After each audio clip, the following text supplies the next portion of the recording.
So,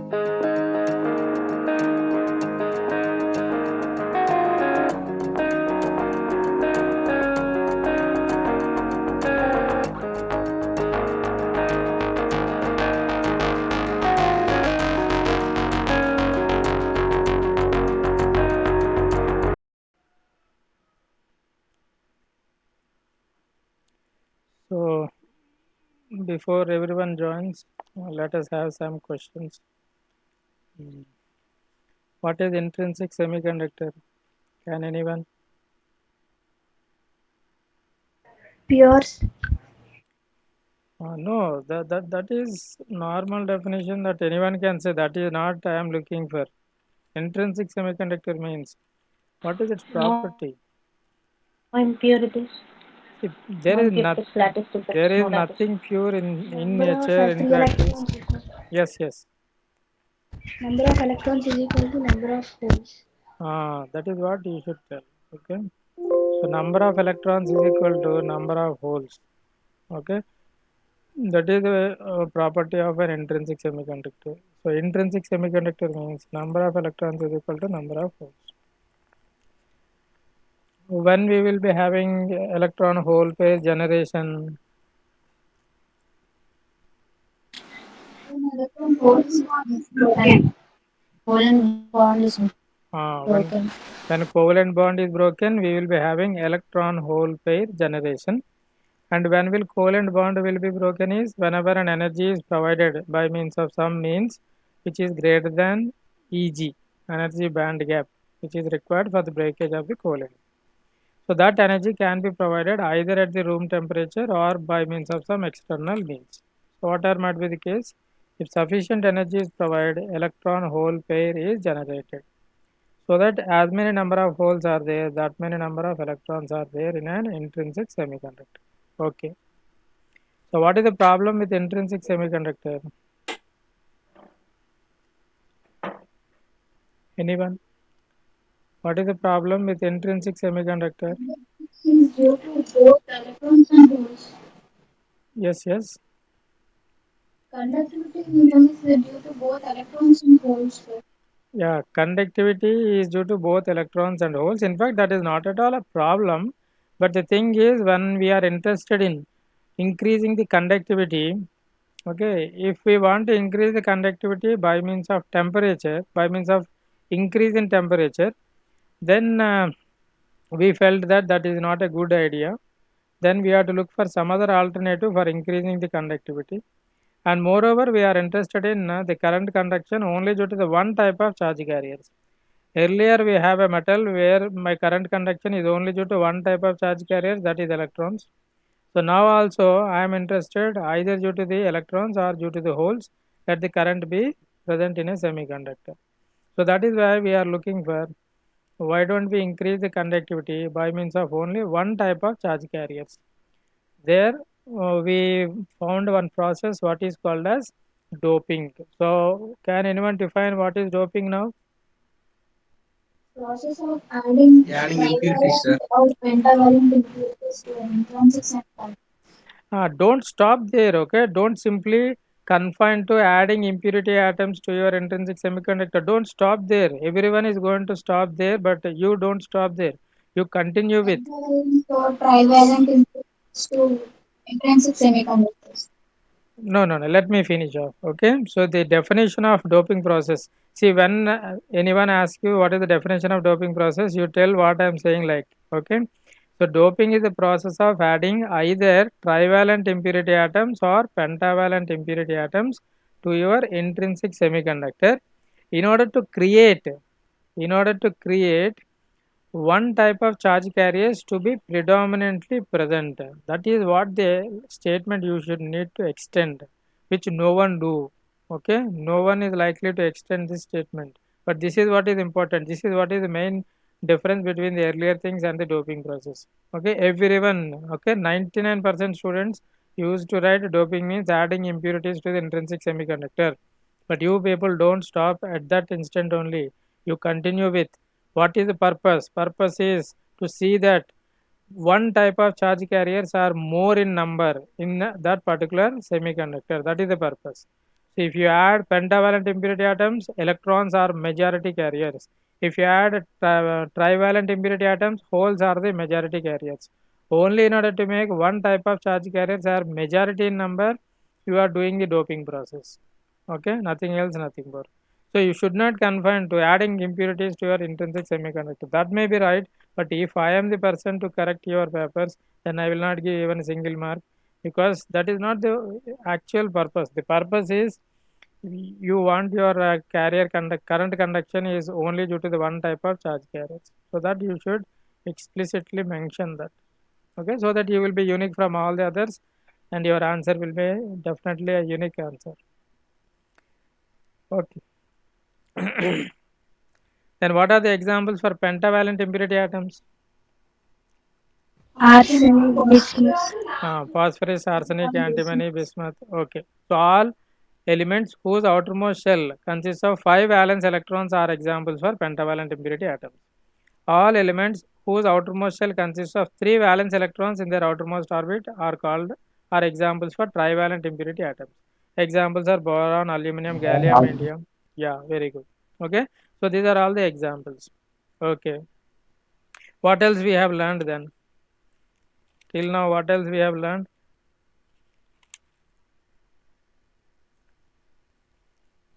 What happens if you add a pentavalent impurity atom? What happens if you add a pentavalent impurity atom? Free electron. A free electron is created. See, understand, tell the complete story. Okay, what is the complete story? Adding one pentavalent impurity atom is creating one, one excess. Free No, don't directly say free electron. Adding one pentavalent impurity atom, let us say phosphorus, okay, is having one extra electron associated with it. Phosphorus is having with it, okay. You are the parent, you are having 100 rupees, okay. So when I give you a product to you, okay, a playing toy to you, then you will be giving me that 100 rupees. Until then, you don't give me, okay. As long as you don't give me, I don't get 100 rupees, okay. So likewise, when you are adding your pentavalent impurity atom, it is having with it one extra electron, but when it is giving to the crystal, so that it is going to become the free electron, not immediately, only when sufficient energy is provided to the phosphorus atom, so that it donates that extra electron, okay. It is having an extra electron, it donates, okay. And what is the energy that is required for donating this electron? How much is the energy that is required? I mentioned in the classroom. energy. Donor energy level is what is the energy level belonging to your phosphorus atom. So from that energy level, in order to jump into the conduction band, how much energy is required provided to the phosphorus atom? 0.01. 0.01 electron volts is very small energy that is sufficient for the detaching the fifth electron present in the phosphorus atom, so that is going to become the free electron. Okay, that is how you are saying that your adding pentavalent impurity atoms is creating one free electron. Okay, why you should tell all this story? Because at t is equal to 0, even your extrinsic semiconductor also acts as an insulator. Okay, it looks very odd to listen to this. Okay, extrinsic semiconductor also acts as an insulator at t is equal to 0 degrees Kelvin. Very important point. Okay, right. So please let me know, is the slides are visible? Yes, sir. Yes, sir. Okay. Yes, sir. So then I think we have learned all these things. Intrinsic semiconductor, number of electrons is equal to number of holes. Okay. And is equal to intrinsic carrier concentration. For silicon, it is 1.5 into 10 to the power of 10 per centimeter cube. Okay. So we have seen all these things, right? So we have seen hole as a charge carrier, extrinsic semiconductor, current in a semiconductor. Okay. Extrinsic semiconductor, N type, P type. So we have covered P type. Okay. We left over N type. Okay, so let us quickly go through with this N type. Okay, so in N type, what is the atom dopant that we are adding? Pentavalent impurity atom, phosphorus. So phosphorus is having extra electron. When phosphorus donates this extra electron to the crystal, then it is going to become the free electron, right? And how much energy is supposed to be provided to phosphorus? 0.01 electron volts. Yeah, very good. In terms of energy diagram, energy band diagram, how do we understand? So we can understand that adding one donor atom, okay, adding one donor atom is going to create one donor energy level. Okay, suppose if you have added 10 donor atoms, then I will be having 10 electrons associated with each of the donor atoms, and as all those electrons are having same energy, under what condition? When will all the electrons will be having same energy of all the atoms? When they are far from. When they are far apart from each other. That means what? Lightly doping. Okay, you have to mention a point or a word like lightly doping. Here it is assumed that, okay, when I have represented like this, same energy of each of the electron means it is understood that it is lightly doping. What is lightly doping? The dopants that you are adding, the pentavalent impurity atoms that you are adding are very lightly doped, very less in number. That is why they are very far away. As long as they are very far away, the electrons associated with them are very having same energy. Unlike that, if I do heavily doping, then these energy levels are going to split into energy levels. So that how it going to look like? There are 10 electrons. So each energy state is going to split into 10 energy levels. Okay, right. So in the most simplest way, okay, we will be representing the energy band diagram in this particular way. Okay, EC, EV. EC is nothing but your bottom edge of your conduction band. EV is your top edge of your valence band, and ED is the donor energy level. And all these are electrons associated with your donor atoms. How much energy you have to provide so that these electrons will be jumping onto your conduction band? How much energy? 0, 0.01 electron volts. 0.01 electron volts. If you provide, all these electrons will be coming into the conduction band. So when an electron is present in the conduction band means, is it free electron or valence electron? Free Free electron. electron. So each electron is coming from which? What from what is providing each free electron? Donor Donor atom. So if you want 100 electrons, how many donor atoms you have to induce? Dope. 100. Okay, so each donor atom, when it is said to be ionized, it is providing one free electron. So depending upon how many electrons you want, that many number of donor atoms you have to include or add to your intrinsic semiconductor with your doping process.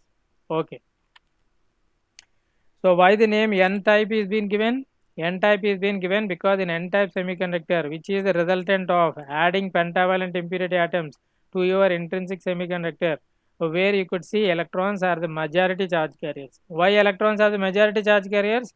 Because electrons are not only due to the dopants which you are adding intentionally externally, but also there are some electrons which have been generated due to the electron hole pair generation at 300 degrees Kelvin.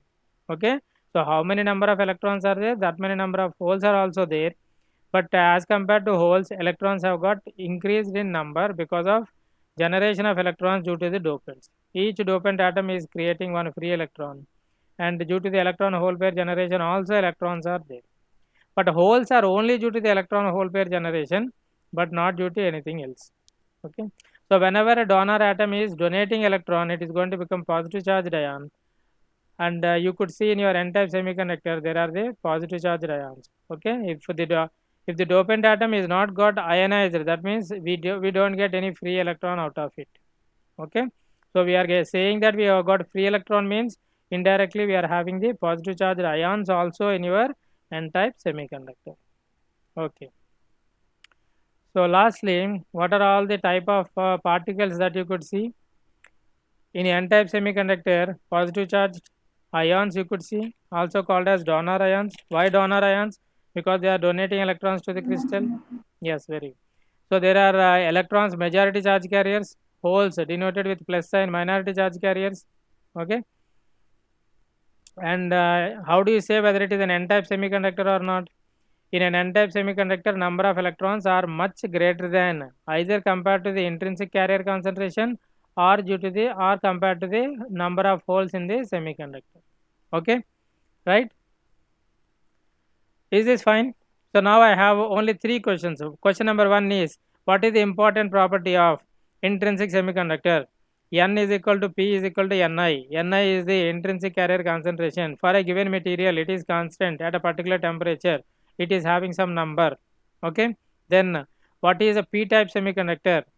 P-type semiconductor means in p-type semiconductor, the number of holes are much larger than intrinsic carrier concentration or the number of electrons. N-type semiconductor, N-type means N, maximum number of charge carriers are electrons compared to intrinsic carrier concentration or the number of holes. Okay, so if I ask you to determine whether the given semiconductor is extrinsic or not, okay, and there is not much meaning in saying that extrinsic or not, okay, and more or less I will be asking you to determine whether it is N-type or P-type. How do you determine whether it is N-type or P-type? Intrinsic carrier. You have to verify whether number of electrons are much greater than number of holes or compared to your intrinsic carrier concentration. Then accordingly you will be saying whether it is an N-type semiconductor or maybe the other way P-type semiconductor. Okay, you have to compare with your intrinsic carrier concentration as well as your holes. If N is greater than P, which type of semiconductor? N-type. P is greater than N, P-type. P-type. That's all. Okay, right. N is equal to P. Intrinsic. Intrinsic semiconductor. Okay, good. So the next important topic is effect of temperature on carrier concentration. Okay, effect of temperature on carrier concentration, right? So look at here. Can anyone tell me, can you understand this diagram so that one can think that your interpretation of what is visible in front of you? Interpretation. How do you understand? What is that it is shown? On x-axis temperature, 100 degrees Kelvin, 200 degrees Kelvin, 300 degrees Kelvin, 400, 500, 600, 700 and so on. The x-axis is the temperature. When I am moving from left to right along the x-axis, I am increasing the temperature. Fine. What is y-axis? What is y-axis? Carrier concentration. I have denoted with N. That means what? Maybe let us assume N-type semiconductor. Okay, let us assume it is an N-type semiconductor. This diagram is belonging to an N-type semiconductor. So that on y-axis it is representing the carrier concentration where the carrier is electrons. Okay, per centimeter cube.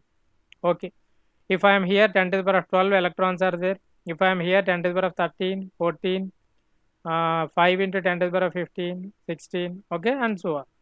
Okay, so looking at the graph, okay, looking at the graph, how do you understand the graph? What does the graph is telling us?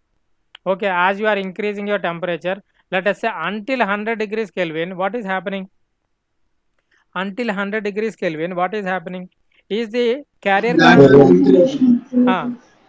until 100 carrier concentration is increasing. Fine.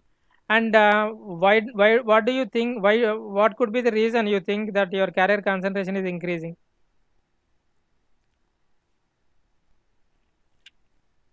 Carrier concentration is increasing. Why? What could be the reason? See, you know that in N-type semiconductor, electrons are due to electron hole pair generation as well as due to dopants. Yes or no? We have mentioned earlier that in the last slide we have seen electrons are due to what? Electron hole pair generation and due to the dopants that what we have added. Okay.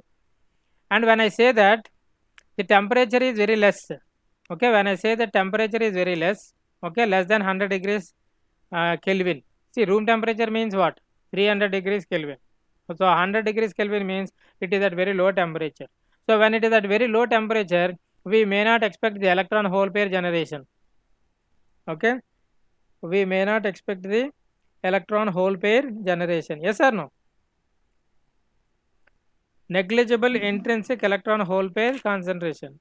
Okay, what my point here is, when the temperature is very less until 100 degrees Kelvin, carriers are not primarily due to the electron hole pair generation, not due to the breakage of the covalent bond. Okay, so carrier concentration is primarily due to the partial ionization. I don't say that 100% all the atoms have donated the free electrons. Okay, out of 100 donor atoms that were being added, some few, let us say 25 atoms have got donated their free electrons. That is what is represented here, partial ionization. Okay, complete ionization means all the donor atoms, whatever that you have added, all have donated the free electrons. That is what is complete ionization. Partial ionization means only some of the few atoms that you have added have contributed the free electrons to the crystal. So that is why you could see a small increase in your carrier concentration, that is due to your partial ionization, where you can understand that your electron hole pair generation, contribution of your electrons due to the electron hole pair generation is almost negligible. Okay, that is the point here. And when I reach from 100 degrees Kelvin, okay, to almost up to 500 degrees Kelvin, my carrier concentration is almost constant. Okay, my carrier concentration is almost constant, right? So what could be the reason here? My carrier concentration is almost constant.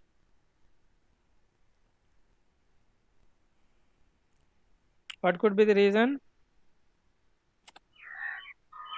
Number of holes and number of electrons are equal, sir. Okay. Okay. So here, let us assume that all the dopants, whatever you have added, they have contributed to your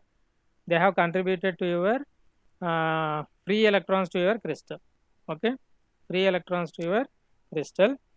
And here you could see that the number of electron hole pairs and the electrons that were being generated due to these dopants, okay, they are almost comparable. Okay, they are almost comparable. That is why it is going to remain constant.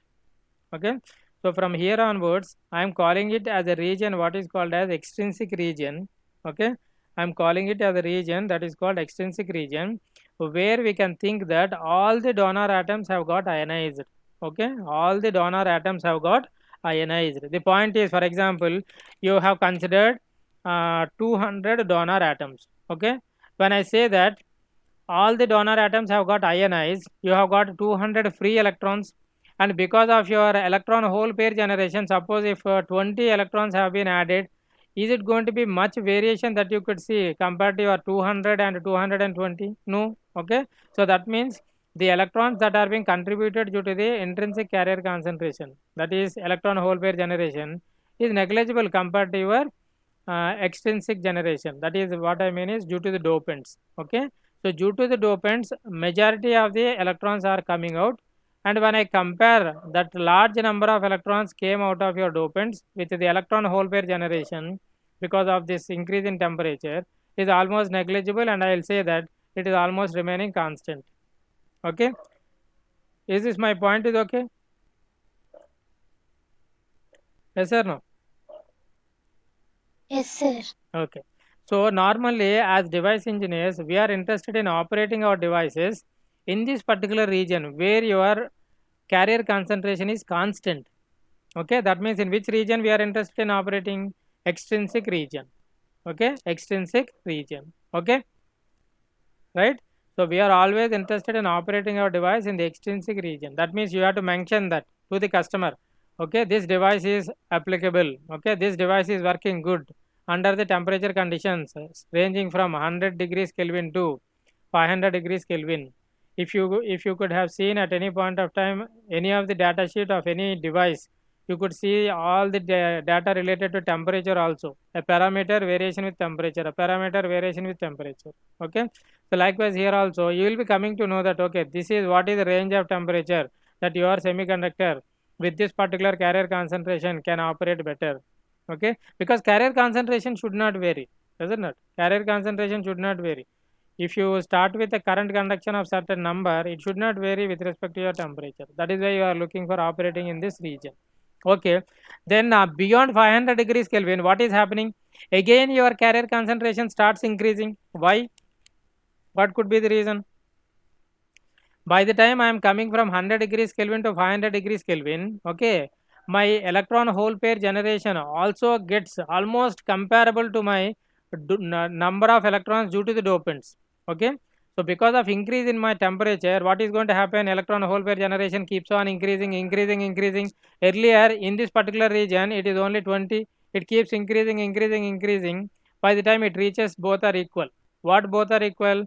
Electron carrier concentration due to the dopants as well as electron carrier concentration due to the electron hole pair generation. When both are equal, okay, then it behaves simply like your intrinsic carrier concentration, intrinsic semiconductor. Again, as your temperature is increased, carrier concentration is only due to the electron hole pair generation. Why? Because all the dopants have already contributed. There is nothing from the dopants to come out. What is that we can get out of is from the electron hole pair generation because of your further increase in the carrier concentration. Okay. Do you think that from 100 degrees Kelvin to 500 degrees Kelvin there is no electron hole pair generation, or electron hole pair generation is there? Electron generation is there. Electron hole pair generation is there, but compared to the number of electrons we have got it out of our dopant atoms that we have added is very less. That is why it is made to be remain almost constant. But when they are both carriers, both due to the dopants as well as due to the electron hole pair generation, they comparable. When both are coming under equal number, then it is no more an extrinsic semiconductor, it behaves like an intrinsic semiconductor. So this is what is the behavior of any semiconductor with respect to the temperature. Why I am showing you this particular diagram is, as a device engineer, what you have to first focus on is you will be fixing yourself that what should be the conductivity, what should be the number of carrier concentrations that you require. Then once you have fixed your number of carrier concentration, then you will be identifying for that particular material, for that particular semiconductor device, what temperature range is suitable for it, so that you will be operating it, so that the carrier concentration is constant with respect to temperature. So this is what is an important role to be played by the device engineer. That is why I have shown you a rough sketch of variation of temperature for your carrier concentration. Okay, so that is what is shown here with respect to words that you can see at a later point of time. Okay, is this understood? Yes or no? Yes, sir. Okay. So initially up to 100 degrees Kelvin, all the carrier concentration is primarily due to the ionization of your dopants, and from 100 to 500 degrees Kelvin, all are due to your ionization of your dopants. And even though there is carrier concentration due to the electron hole pair generation, it is almost negligible compared to the dopant provided free electrons. And at this point, when both the carrier contribution from both the ways is comparable, equal, then it behaves like your intrinsic carrier concentration. Okay.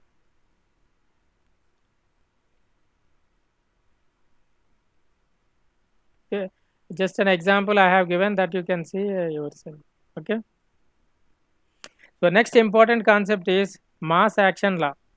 Okay. Next important concept is mass action law. Okay. So very important. We will be using this simple law for solving several of our problems. Okay. Right. So addition of n-type impurities decreases the number of holes below a level. Similarly, addition of p-type impurities decreases the number of electrons below a level. It has been experimentally found, note this point, experimentally found that under thermal equilibrium for any semiconductor, the product of number of holes and the number of electrons is constant and is independent of amount of doping. This relation is known as mass action law. Okay. See, I have already given you an expression for your Ni. Okay, and you have understood that Ni is dependent on temperature and the energy band gap. When I consider a particular material at a particular temperature, this Ni is constant, then Ni square is constant. Okay, so Ni square is a constant. And what is this mass action law is telling is N into P is equal to Ni square. Okay, N into P is equal to Ni square, right? Ni is the intrinsic carrier concentration of any semiconductor, and it is given with some formula. We can find the number for any material, and N is the number of electrons and P is the number of holes or electron concentration, hole concentration. Okay, so what is the meaning of this? Can anyone tell? AB is equal to constant. So what is the meaning of that?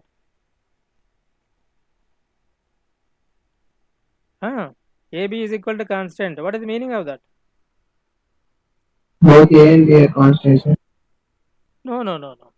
Both A and B. See, if everything is constant, we are not interested in a constant things. Constant, what is there in that? Okay. If I say my temperature is constant at 300 degrees Kelvin, when something is constant, very less information we could find. Got my point? See, I have got a 10-volt source. I have got a sinusoidal waveform. In which particular source you will be having much information. In sinusoidal variation, you will be having much more information. It is varying with respect to time. So, lot of information. At each time, you will be having different things. Unlike that, if you consider a 10 volt source, there is a 10 volts. At whatever time you see, it is 10 volts only. No much information. So, if you say N is constant, P is constant, there is nothing to worry about. Okay. And moreover, why do you think that N is constant, P is constant? Suppose if you want to increase N, okay, then N is a variable. Suppose if you want to increase P, then P is a variable. Okay. So, constant means we will be talking very less. But if it is something varying, much more information you get out of. Assume that N and P are not constants. If n increases, p decreases. Yeah, that If is n what is the point. Very good. That is what is the point. Okay. So, that is the point. Yes, yes. If n increases, p decreases. If p increases, n decreases because the right hand side is a constant. That is the point. Okay. So, we should not say because right hand side is constant, n is constant, p is constant. If everything is constant, then what is that we can discuss here? There is no much information. There is nothing interesting here. But n and p are not constants. Okay. So, when n and p are not constants, then what the point you said is excellently right. Okay. Good. Keep it up. Okay. So, what is the point here? What is mass action law is telling? What is mass action law is telling? Mass action law, what now you tell me, mass action law is used for what? What you said is 100% right. Very good. When n is increasing, number of holes are decreasing, so that the product is always a constant. Okay. See, you are saying that by means of doping you are increasing your n. Okay. But what the mass action law is telling is, though you are increasing the n, okay, the increased n is going to recombine with the available holes, so that my product is always constant. Okay, right. So that is where we bring in the concept recombination. I think long back ago I told you what is recombination. What is recombination?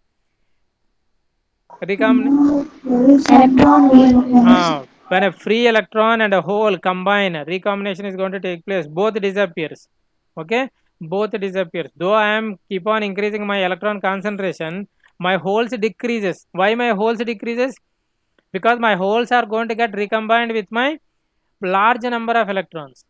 Are you able to get my point? When n is increasing, okay, suppose n is 100, okay, and intrinsic carrier concentration n is equal to p is equal to 10. That means n is equal to 10, p is equal to 10 when you have not doped. But because of your doping, n has got increased to 100. Okay. Now what is your p value is? Earlier your p value is 10, but because of your increase in your n value to 100, your p10 is going to recombine with 10 of your electrons. Okay. When large number of electrons are there and holes are very less, automatically they will recombine. Okay.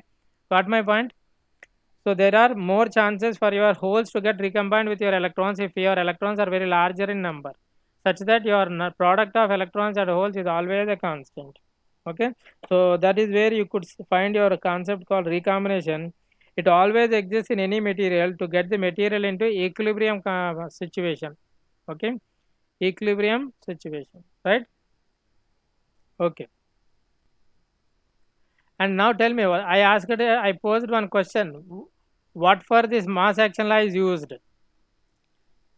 Either to increase the number of electrons or holes by Okay. adding. Yeah, increasing electrons or increasing holes is being done by means of your doping process, and within that it is telling you that even though you think that electrons are very larger in number, okay, automatically holes are getting reduced. That is why your n and p are becoming constant, and this is what is the law given by your mass action law. That is okay. And what for it is used? What I can do if I know the np is equal to ni square? What I can do? In what way it is helping me? It is Can helping. calculate the concentration. Very good, very good. In the calculation of carrier concentration, let it be a majority carrier concentration or a minority carrier concentration. If one type of carrier concentration is given, suppose if majority carrier concentration is given, let us say n, then I can calculate minority carrier concentration. How many minority carriers are there in the semiconductor? I can calculate simply by ni square by n. Okay. So this is very important law used for calculating the carrier concentration. Let it be a majority carrier concentration. If majority carrier concentration is given in a semiconductor, I can find minority carrier concentration. If minority carrier concentration is given in a semiconductor, I can find the majority carrier concentration, provided that you are given the intrinsic carrier concentration of that particular semiconductor. Okay, and moreover this is applicable either to the intrinsic semiconductor or even to the extrinsic semiconductor, no issue at all. Okay, no issue at all. Okay, so it is applicable even to both the intrinsic semiconductor and extrinsic semiconductor. Okay, so what is the difference between intrinsic semiconductor and extrinsic semiconductor? In intrinsic semiconductor, n is equal to p is equal to ni only. Ni can be a 10, 20, 30, 40, whatsoever it is, some number. Okay, in extrinsic, n can be made greater than ni or p can be made greater than ni. That is what is extrinsic. Okay, what is my point? Understand like this. Okay, n type or p type means what? N type means making n greater than ni. That is what is your understanding. That is what should be the interpretation. P type means p should be greater than ni. Okay, ni at room temperature there is already some carrier concentration. Increasing carrier concentration beyond that number is what is that you are doing either in terms of n type or in terms of p type. Okay, then let us go for compensated semiconductor. Okay, so no one is going to study about this compensated semiconductors. Okay, but let us understand this compensated semiconductor. So what is compensated semiconductor? A compensated semiconductor is one that contains both donor and acceptor impurity atoms. Okay, in the same region, both donor and acceptor impurity atoms in the same region. A compensated semiconductor can be formed, for example, by diffusing acceptor impurities in an n-type material or by diffusing donor impurities into a p-type material. Okay, so till now what we have learned is either n-type material or p-type material. Okay, till now we have seen either n-type material or p-type material. What is n-type material? Adding what type of impurities? Pentavalent. The pentavalent impurities. Okay, denoted by Nd. Okay, p-type material means Trivalent. adding Na, Trivalent. adding Na acceptor atoms. Okay, so when I consider a semiconductor in which both the type of impurity atoms were added, then I will call that as compensated semiconductor. Okay, then I'll call it as compensated semiconductor. See, compensated actual meaning is, suppose you have got a semiconductor, let us say n type. Okay, and you want to convert that n type to the p type. Okay, how do you do? Suppose you have made an n type by making 10 donor atoms or 100 donor atoms. You want to convert that into p type. How do you do? What is your thought process? Increase any. You have to keep adding your Na. Yes or no? By adding donor atoms, by adding pentavalent atoms, you have made your n type. Let us say Nd is equal to 100. Now you want to make that into a p-type semiconductor. Then what is that you have to add? You add 100 acceptor atoms so that your number of electrons is equal to number of holes. So now it is intrinsic. So now you still keep on increasing your Na so that your Na is greater than your Nd. Then it is a compensated semiconductor. You compensated the characteristics of n type with your p-type characteristics. Okay, you have converted one type of semiconductor to the other type of semiconductor. So such type of things are called as compensated semiconductors. Why I told you this is, there is no device which you will not be using this type of compensated semiconductor. Okay, though we will think that only n type, only p type, we will be doing nothing with only n type or nothing with only p type. Until and otherwise we combine both the things, we will make use of both n type and p type materials, we can do nothing.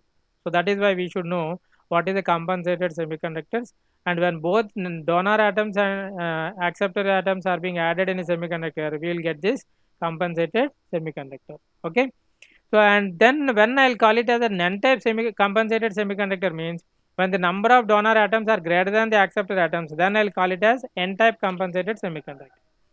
If the number of acceptor atoms are greater than number of donor atoms, then I'll call it as p-type compensated semiconductor.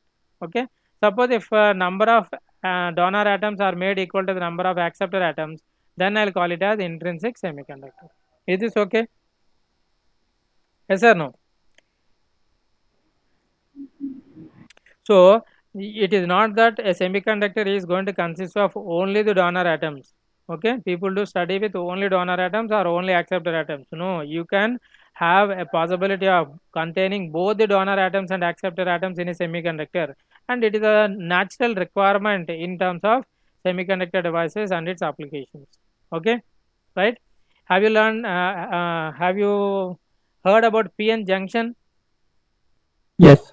Yes, sir. that PN junction diode is formed not with a single n-type material or single p-type material. Okay, diffusing an n-type material onto a p-type material or diffusing a p-type material onto an n-type material. That means that semiconductor is having not only a Nd atoms but also the Na atoms. Okay, right? But it is up to you whether to make n-type compensated semiconductor or p-type compensated semiconductor. It is up to you, or you can make both the concentrations equal in number. Okay, it is up to you, but the point here is that don't think that only one type of dopants are present in any semiconductor. Okay, we will be doing nothing with a single type of dopants in any semiconductor. Okay, right? Is this okay so far? Is this okay so far? Yes, sir. Yes, sir. Okay, so the next important concept is charge neutrality. Okay, next important concept is charge neutrality. So in thermal equilibrium, semiconductor crystal is electrically neutral. Okay, in thermal equilibrium, what do I mean by thermal equilibrium? Anyone? In thermal equilibrium only I am telling something like this. Okay, in thermal equilibrium, semiconductor is electrically neutral. Okay, so what is thermal equilibrium? How do I know whether my semiconductor is in thermal equilibrium or not? Temperature System constant. and the surroundings are at same time. Yeah, Temperature, sir. yeah. Okay. Um, it's something like not even room temperature. Okay, you have to understand there should not be any external excitation other than temperature. Okay, temperature is the only thing that is allowed. Okay, temperature is the only thing that is allowed. Other than that, there should not be any external excitation. That means you should not apply any voltage, you should not apply any, you should not, there should not be any possibility of creation of your charge carriers externally. That is the point. Okay, right? Otherwise it is in the thermal equilibrium. Okay, suppose if I made my semiconductor, if I made some light to fall on my semiconductor, do I need to call my semiconductor is in thermal equilibrium or not?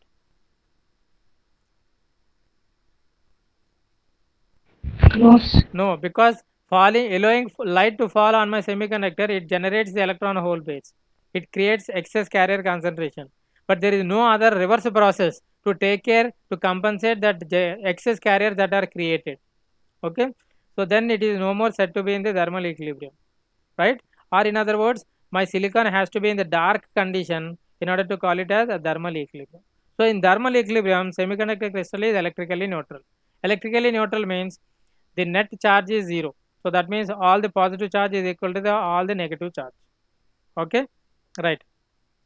So the electrons are distributed among the various energy states, creating negative and positive charges, but the net charge density is zero. This charge neutrality condition is used to determine the thermal equilibrium electron and hole concentrations as a function of impurity doping concentration.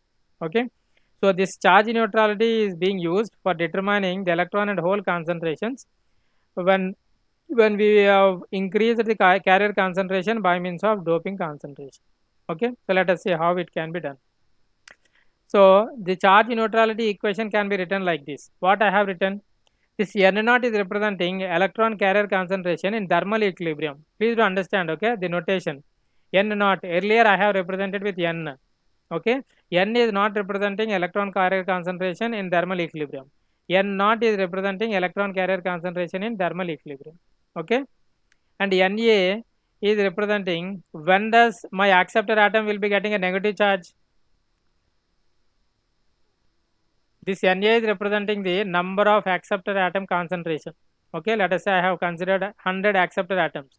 When I will be having 100 times negative charge, when all the atoms have got ionized. Okay, assuming that all the atoms have got ionized, I am saying that this Na is representing a negative charge. Yes or no? Acceptor atom, when an atom accepts electron, it becomes negative charged. Okay, so that is what is being represented here as negative charge. N naught, electron is having negative charge. So negative charge, total negative charge is equal to total positive charge. Okay, or net charge is zero. Sum of both the positive charge and negative charge is zero, or negative charge is equal to positive charge. That is what is charge neutrality. So positive charge P naught is belonging to your number of holes in thermal equilibrium. This naught P naught is representing number of holes in thermal equilibrium, and Nd is representing the total positive charge because all the donor atoms have got ionized. We have assumed that all the donor atoms have got ionized. Suppose if some of the donor atoms have got not ionized, then they don't become positive charge. Okay, those will never be contributed to this positive charge.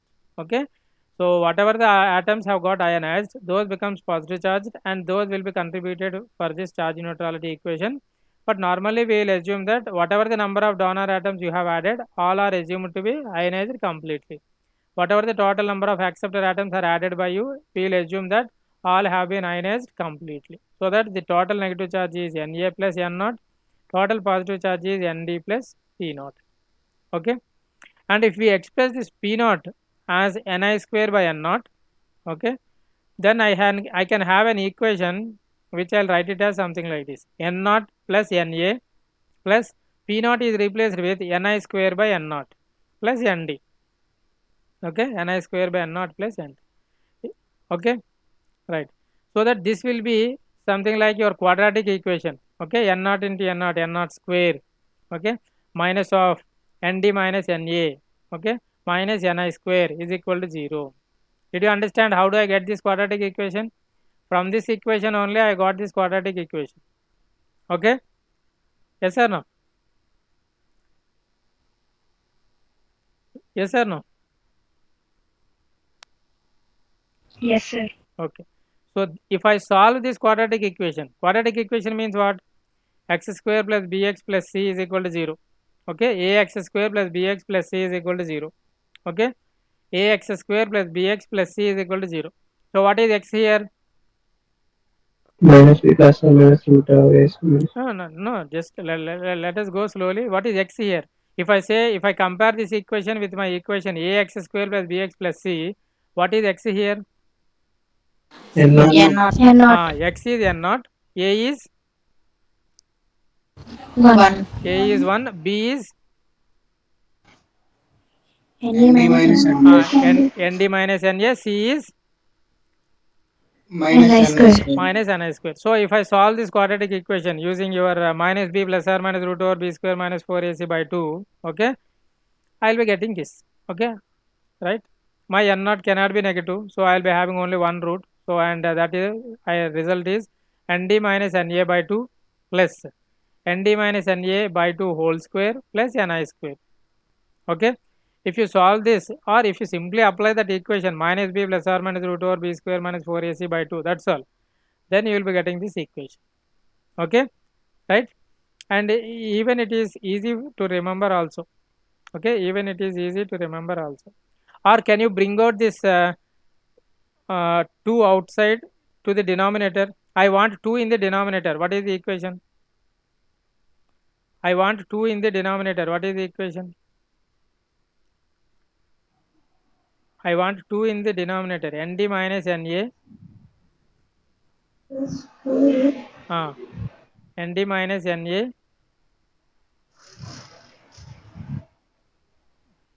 Nd minus Na. Plus. I want 2 in the denominator. Okay, so I have kept 2.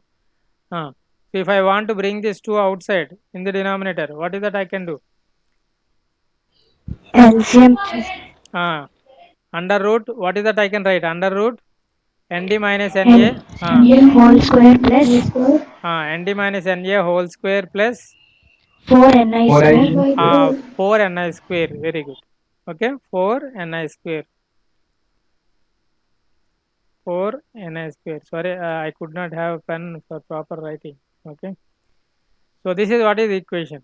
Okay, but nevertheless that is a very simple equation: minus b plus or minus root over b square minus 4ac by 2. Either this equation or this equation, both are same. Okay, yes or no? Okay, so this is what is the equation I will be using for finding out the number of electron carrier concentration when both donor atoms and acceptor atoms are present. Okay, why I got Nd minus Na? Because in an n-type compensated semiconductor, Nd has to be greater than Na. Only then I will call it as n-type. Yes or no? In n-type, the number of donor atoms has to be greater than the number of acceptor atoms. Let the acceptor atoms be present, no issue. But definitely donor atoms have to be more than the acceptor atoms for a semiconductor to be called as n-type compensated semiconductor. Okay, compensation means both type of impurity atoms are present, and N type means ND is greater than NA. P type means NA is greater than ND. NA is greater than ND, that's all. Okay, but the equation also remains the same. See, N naught is equal to ND minus NA by 2 plus root over ND minus NA by 2 whole square plus NI square. Okay, so let us take first condition. Okay, first condition, ND minus NA is much greater than NI. Okay, see, I'll take just 10 minutes, please bear with me. Is it okay?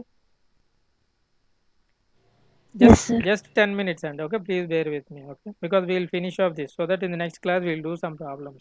Okay, because all the theory means you will be getting bored, so we in the next class we will solve some problems, some interesting problems.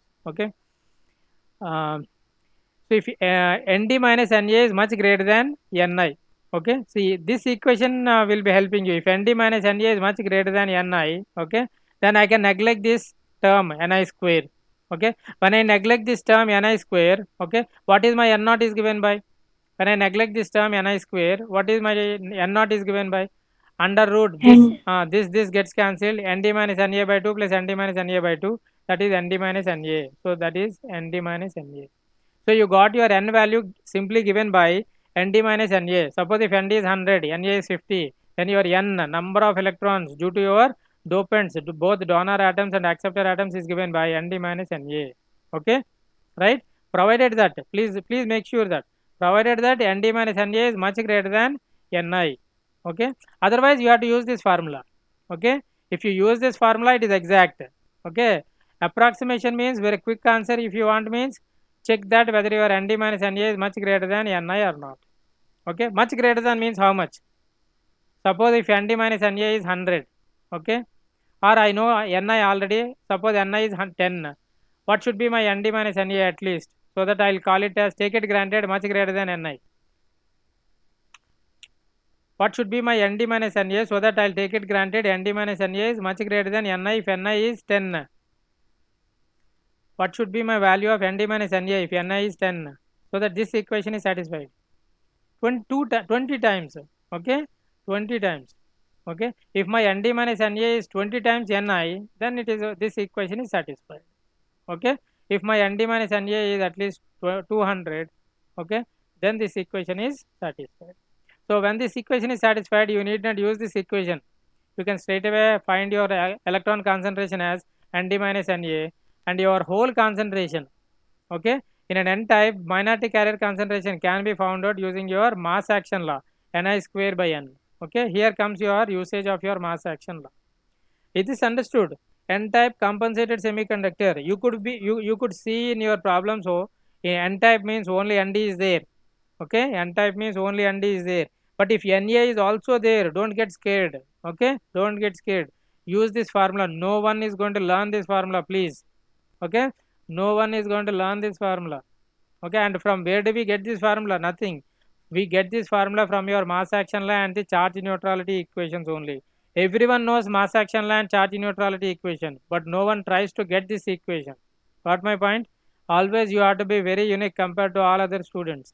Okay, so N naught is given by ND minus NA by 2 plus root over ND minus NA by 2 whole square plus Ni square. Okay, semiconductor means it need not consist only ND or Na. Okay, it can consist of both. The best example is your PN junction diode. It consists of both N type semiconductor and P type semiconductor. Okay, suppose if intentionally Na is made 0, okay, then you can simply verify whether your ND is much greater than Ni. Okay, if your ND is much greater than Ni, then you can say directly that your N is given by ND itself, approximately. Okay, your N is given by ND itself. What is N? Number of electrons in an N type. Okay, because Na is 0. Then your N is given by ND itself. What is ND? Number of donor atoms.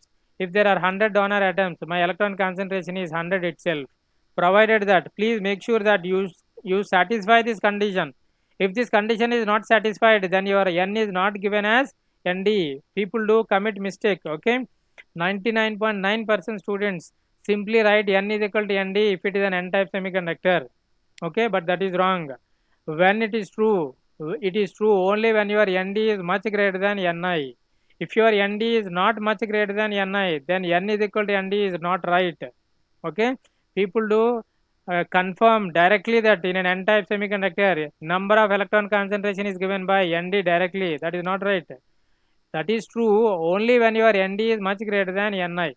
If your Nd is not much greater than Ni, then your N can be calculated using what equation? Using which equation you can find your yeah, Nd minus Na by 2 plus root over Nd minus Na by 2 whole square plus Ni square. Okay, simply writing N is equal to Nd is not right if this is not satisfied. What is not satisfied? Nd is much greater than Ni. Okay, when once you know N in an n-type semiconductor, finding P is very simple. You will be using your mass action law for finding the other type of charge carriers. If you know one type of charge carrier, finding the other type of charge carrier is very simple. Okay, right? Similarly, p-type semiconductor, this is the equation. Just have an observation and what is the difference you could find. Earlier it is Nd minus Na by 2, now it is Na minus Nd by 2 because in p-type compensated semiconductor Na is greater than Nd. Okay, earlier Nd minus Na by 2 whole square, now it is Na minus Nd by 2 whole square plus Ni square. How do I get this equation? How do I get this equation? From charge neutrality and mass action. From charge neutrality and mass action law. What is that I have to use from mass action law? Earlier I have written P naught in terms of N naught. Now I will be using N naught in terms of P naught because I am interested in finding P naught. Okay? Yes or no? Okay. So similarly, just like earlier, if Na minus Nd is much greater than Ni, then P is given by Na minus Nd. If you know P, then you can calculate N by using your mass action law. In a p-type semiconductor, if intentionally Nd is made 0, then it is no more a compensated semiconductor. Then it is simply a p-type semiconductor. Then you will be comparing whether your acceptor concentration is much greater than Ni. Then your whole concentration is directly given as number of acceptor concentration. Okay, but please make sure that this is satisfied only then your P is equal to Na, otherwise it is not true. Okay, in a p-type semiconductor P is equal to Na, don't write blindly. Okay, go for checking whether this statement is right or wrong. Na is much greater than Ni. Okay, if I am the person, I will definitely give Na is much less than Ni and I will ask you to find out what is P and I will give you Na directly. Because Na is given, you will be tempted to write P is equal to Na, but that is wrong. Okay, if P is not correct, then your N is also not correct. Okay, is this understood so far? Compensated semiconductor, p-type compensated, n-type compensated. What is the difference between p-type compensated semiconductor and p-type semiconductor?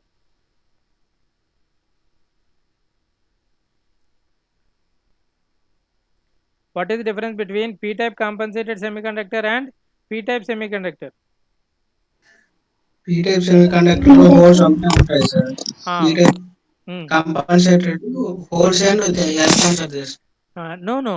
See, with respect to carriers, you will be finding both electrons and holes in your p-type compensated semiconductor, both electron holes in p-type semiconductor. But the point is, in p-type semiconductor, no, in p-type semiconductor, you will be having only acceptor atoms. You will not find any donor atoms. But in p-type compensated semiconductor, you will be finding both type of dopants, that is acceptor atoms as well as donor atoms. That is what is the difference. In terms of carriers, we cannot say. See, if I consider a p-type semiconductor, would you like to say that there are no electrons?